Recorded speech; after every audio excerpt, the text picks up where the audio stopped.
بسم اللہ الرحمن الرحیم۔ عبداللہ بن زبیر کو دعوت دیتا ہوں کہ آپ آئیں اور اپنے موضوع کی وضاحت کریں۔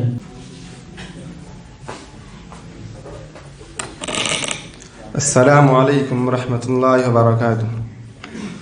الحمد للہ رب العالمین الرحمن الرحیم مالک یوم الدین، اشہد ان لا الہ الا اللہ وحدہ لا شریک لہ واشہد ان محمدا عبدہ ورسولہ، اما بعد۔ اعوذ باللہ من الشیطان الرجیم، بسم اللہ الرحمن الرحیم۔ یا ایہا الذین آمنوا انما الخمر والمیسر والانصاب والازلام رجس من عمل الشیطان فاجتنبوه لعلکم تفلحون۔ صدر علی وقار، معزز حکم صاحبان، محترم اساتذہ اکرام اور عزیز ساتھیوں، آج کی اس سالانہ انجمن میں میرا تقریر کا عنوان ہے جوا کی جدید شکلیں اور اسلام۔ اسلام دین فطرت ہے، حلال و حرام کی تمیز کرنے والا دین ہے۔ ہر معاملے میں، خاص طور سے مال کے معاملے میں، حلال و حرام کی طرف خاص توجہ دیتا ہے اور اس پر گفتگو کرتا ہے۔ جیسا کہ اللہ رب العالمین نے فرمایا کہ آپس میں ایک دوسرے کا مال حرام و باطل طریقے سے نہ کھاؤ۔ باطل طریقے اور حرام مال میں سے ایک طریقہ جوا کا ہے۔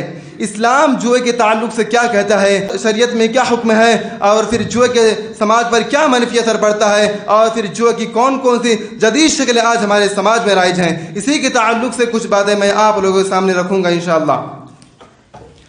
سامعین کرام، جوا کو عربی زبان میں میسر اور قمار کہتے ہیں اور انگلش میں گیمبلنگ کہتے ہیں۔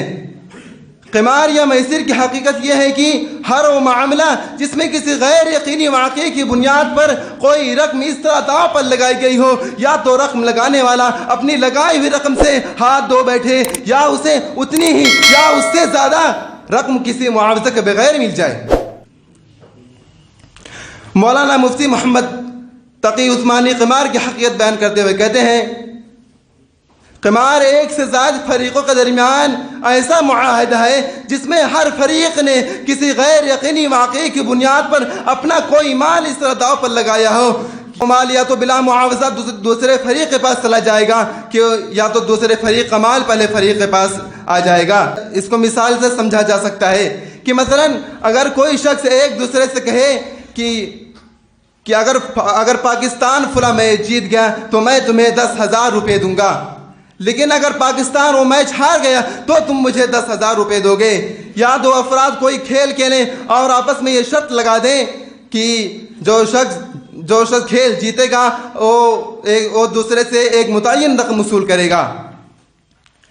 سامعین کرام، ابتدائی اسلام میں شراب کی طرح قمار بھی جائز تھا، لیکن پھر شریعت نے قمار کو شراب کی طرح تدریجاً حرام قرار دیا، کیونکہ قمار بھی لوگوں کی طبیعتوں میں رچ بس گیا تھا، اور انسانی جذبات کی رعایت کرتے ہوئے اللہ رب العالمین نے قمار کو ایک دم حرام نہیں فرمایا، بلکہ پہلے لوگوں کے دلوں میں قمار کی ناپسندیدگی اور نفرت پیدا کرتے ہوئے فرمایا، یسألونک عن الخمر والمیسر قل فیہما اثم کبیر ومنافع للناس واثمہما اکبر من نفعہما۔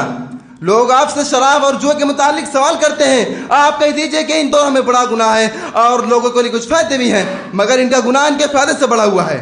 پھر اس کے بعد پوری وسعت کے ساتھ قمار اور شراب کی حرمت پر درج ذیل آیت نازل ہو گئی۔ یا ایھا الذین آمنوا انما الخمر والمیسر والانصاب والازلام رجس من عمل الشیطان فاجتنبوه لعلکم تفلحون انما یرید الشیطان ان یوقع بینکم العداوة والبغضاء فی الخمر والمیسر ویصدکم عن ذکر اللہ وعن الصلاۃ فہل انتم منتہون۔ اے ایمان والو، بات یہ ہے کہ شراب اور جوا اور خوراک کے تیر یہ سب گندی بات شیطانی کام ہے، بس ان سے بالکل الگ رہو تاکہ تم فلاح پا جاؤ، تاکہ تم کامیاب ہو جاؤ۔ شیطان تو یوں چاہتا ہے کہ شراب اور جوئے کے ذریعے تمہارے درمیان آپس میں بغض کر دے، آپس میں دشمنی پیدا کر دے۔ شیطان اللہ رب العالمین کی یاد سے تم کو نماز سے دور رکھتا ہے، سو اب بھی بات نہ ہو گئی۔ احادیث مبارکہ میں قمار کی ممانعات موجود ہیں۔ ایک حدیث میں آپ صلی اللہ علیہ وسلم نے صرف قمار کا ارادہ کرنے والوں کو بھی گناہ قرار دیا ہے۔ آپ صلی اللہ علیہ وسلم فرمان ہے، من قال لصاحبہ تعال اقامرک فلتصدق، جس شخص نے اپنے ساتھی سے کہا آؤ چلو قمار کھیلیں تو بطور کفارہ صدقہ کرے۔ ایک دوسرے حدیث میں نبی صلی اللہ علیہ وسلم کا فرمان ہے، من لعب بالنردشیر فکأنما صبغ یدہ فی لحم خنزیر ودمہ، نبی صلی اللہ علیہ وسلم فرمایا جس نے چوسر کھیلی تو اس نے گویا اپنے ہاتھ کو خنزیر کے خون اور گوشت سے رنگ لیا۔ سامعین کرام، قمار کی وجہ سے انسان کی حرص اور لالچ میں اضافہ ہوتا ہے، وقت اور مال ضائع ہوتا ہے، یہاں تک کہ انسان فقر و فاقہ میں مبتلا ہو جاتا ہے۔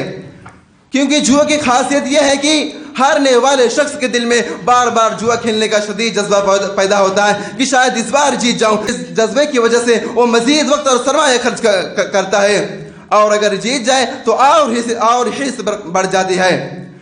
غرض یہ کہ جوا کھیلنے والا خواہ ہار جائے یا جیت جائے، بار بار اس کے دل میں جوا کھیلنے کی خواہش پیدا ہوتی ہے۔ اس خواہش کی تکمیل میں اس کا کثیر وقت اور سرمایہ خرچ ہوتا ہے۔ قمار کی وجہ سے اللہ رب العالمین کی یاد اور نماز سے غفلت ہوتی ہے۔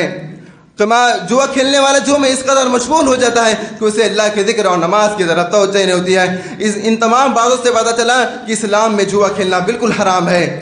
اب آخر میں اللہ رب العالمین سے دعا ہے کہ ہمیں جوا کھیلنے سے بچائے۔ السلام علیکم۔